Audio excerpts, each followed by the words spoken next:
Hello guys, welcome back to our channel. मैं हूं आप सबकी दोस्त के मैम। पिछले ट्रिग्नोमेट्री के वीडियो में मैंने आप लोगों से एक सवाल किया था और मुझे अच्छा लगा कि आप लोगों ने कमेंट बॉक्स में उसका जवाब दिया। काफी अच्छा लगा कि कई लोगों को करेक्ट जवाब मिला। तो चलो मैं आप सबको जवाब बताती हूँ। सवाल ऐसा था कि क्या ट्रिग्नोमेट्री हम राइट एंगल ट्रायंगल को छोड़ के अलग ट्रायंगल्स को अप्लाई कर सकते हैं, जैसे कि अगर हमारे पास एक्यूट एंगल ट्रायंगल है, ऑब्ट्यूस एंगल ट्रायंगल है, तो क्या हम उन्हें अप्लाई कर सकते हैं? तो दोस्तों, ऑब्वियसली हम ट्रिग्नोमेट्री किसी भी ट्रायंगल को अप्लाई कर सकते हैं। उसके लिए जरूरी नहीं है कि राइट एंगल ट्रायंगल ही होना चाहिए। हाँ दोस्तों, हम ट्रिग्नोमेट्री किसी भी ट्रायंगल को अप्लाई कर सकते हैं। क्यों? क्योंकि हमारे पास अगर कोई भी ट्रायंगल है, सपोज मैं एक एक्यूट एंगल ट्रायंगल ड्रॉ करती हूँ, this is an acute angle triangle. अगर मैंने डिसाइड किया तो मैं इसमें भी 90 डिग्री एंगल तैयार कर सकती हूँ। मैं एक परपेंडिकुलर ड्रॉ करूंगी। अगर मैंने परपेंडिकुलर ड्रॉ कर ली तो मैंने इस एक्यूट एंगल ट्रायंगल को दो राइट एंगल ट्रायंगल में कन्वर्ट कर लिया। अब अगर मैंने इस एक्यूट एंगल ट्रायंगल को दो राइट एंगल ट्रायंगल में कन्वर्ट कर ही लिया है तो मैं इन दोनों को ट्रिग्नोमेट्री अप्लाई कर सकती हूँ। तो दोस्तों, ट्रायंगल कोई भी रहे, acute angle, obtuse angle, right angle, equilateral, isosceles, cells, कोई भी टाइप का ट्रायंगल रहे, हम उसे ट्रिग्नोमेट्री अप्लाई कर सकते हैं, क्योंकि ट्रिग्नोमेट्री बना ही गया है ट्रायंगल को अप्लाई करने के लिए, ट्रायंगल को सॉल्व करने के लिए। तो बहुत अच्छा लगा, आप सबने कमेंट बॉक्स में फटाफट आंसर्स दिए, करेक्ट आंसर्स दिए। ये जान के बहुत अच्छा लगा कि बहुत सारे स्टूडेंट्स को इसके बारे में ऑलरेडी पता है। अब ट्रिग्नोमेट्री को आगे बढ़ते हैं। ट्रिग्नोमेट्री के पहले वीडियो में हमने जान लिया था कि ट्रिग्नोमेट्री क्या है और ट्रिग्नोमेट्री के 6 ट्रिग्नोमेट्रिक रेशियोज कौन से होते हैं। ट्रिग्नोमेट्री में 3 बेसिक आइडेंटिटीज है। पहली बेसिक 3 आइडेंटिटीज, वैसे तो ट्रिग्नोमेट्री में बहुत सारे फॉर्मूले पढ़ने हैं, बहुत सारी अलग अलग टाइप की आइडेंटिटीज पढ़नी है, पर इन 3 आइडेंटिटीज के बिना कुछ नहीं हो सकता हमारा। तो ये 3 आइडेंटिटीज हमें पता चाहिए। तो ट्रिग्नोमेट्री की पहली 3 आइडेंटिटीज, पहली identity cos square theta plus sine square theta is equal to 1। कुछ लोग ऐसे भी पढ़ते हैं sine square theta plus cos square theta is equal to 1। कुछ लोग ऐसे भी पढ़ते हैं cos square theta plus sine square theta is equal to 1। कुछ बुक्स में ऐसा है, कुछ बुक्स में वैसा है। It's one and the same. So sine square theta plus cos square theta is equal to 1। This is our first identity. इसके basis पे दो अलग अलग फॉर्मूले तैयार होते हैं। Sine square theta is equal to 1 minus cos square theta and cos square theta is equal to 1 minus sine square theta.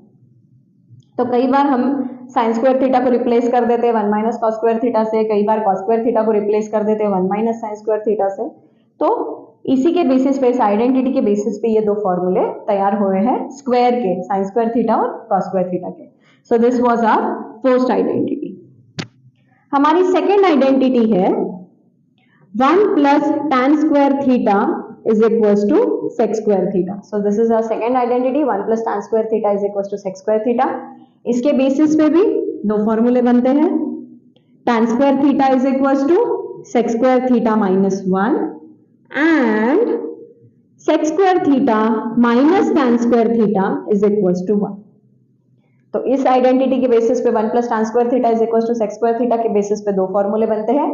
tan square theta is equals to sec square theta minus 1 and sec square theta minus tan square theta is equals to 1. तो ये है हमारी second identity. हमारी third और आखिरी identity है 1 plus cot square theta is equals to cosec square theta. 1 plus cot square theta is equals to cosec square theta. इसके भी बेसिस पे दो फॉर्मूले बनते हैं।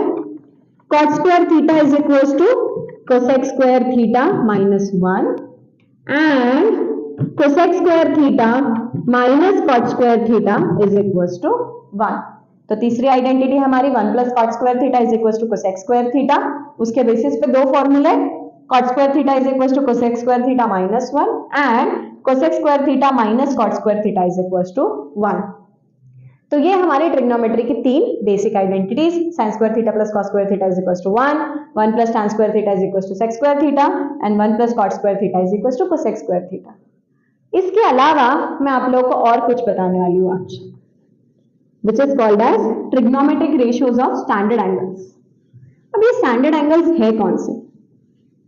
तो स्टैंडर्ड एंगल्स वो एंगल्स है जो हमें हमेशा लगने वाले हैं, या फिर वो एंगल्स है जिनके बेसिस पे हम बाकी के एंगल्स की वैल्यू फाइंड कर सकते हैं। जी हाँ दोस्तों, standard angles usually first quadrant में के एंगल्स है सारे, फर्स्ट क्वाड्रेंट में जो भी एंगल्स आते हैं, और स्टैंडर्ड एंगल्स वो एंगल्स है जिनके बेसिस पर या जिनकी वैल्यू को लेके हम बाकी के एंगल्स की वैल्यू फाइंड आउट कर सकते हैं। तो मैं यहाँ पे एक टेबल बना रही हूँ छोटा सा, यहाँ पे लिखूंगी मैं एंगल, उसका लिखूंगी मैं साइन, कॉस और टैन। मैंने आपको कहा है कि हमें तीन ही याद रखने हैं, इन तीनों के रेसिप्रोकल हो जाते हैं कोसेक सेक कॉट, तो याद हम तीन ही रखेंगे, साइन कॉस और टैन। पहला एंगल हो जाएगा हमारा 0 डिग्री, मतलब ही 0 radiance.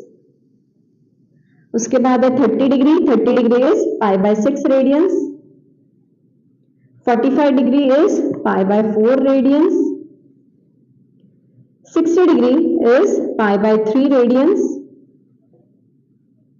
90 degrees is π/2 radiance.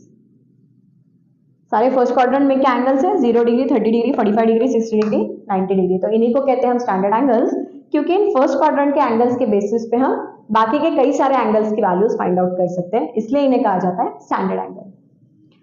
Sign 0 होता है 0, कॉस 0 होता है 1, तो अब tan is sine upon cos 0 upon 1 is 0।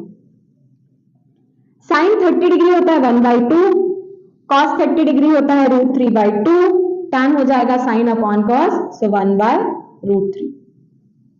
45 के लिए साइन भी होता है 1/√2, कॉस भी होता है 1/√2, tan हो जाता है 1।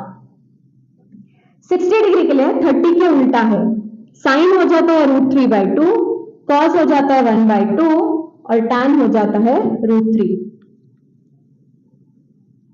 90 डिग्री ये 0 डिग्री के उल्टा है, तो 90 डिग्री के लिए साइन है 1, कॉस है 0 और tan होता है 1/0, पर अगर डिनोमिनेटर में कुछ 0 आता है तो उसे हम नॉट डिफाइंड कह देते हैं, तो tan हो जाता है नॉट डिफाइंड, या फिर कई बुक्स में या कई लोगों ने उसे इंफिनिटी भी लिया है, तो we can take it as infinity और नॉट डिफाइंड।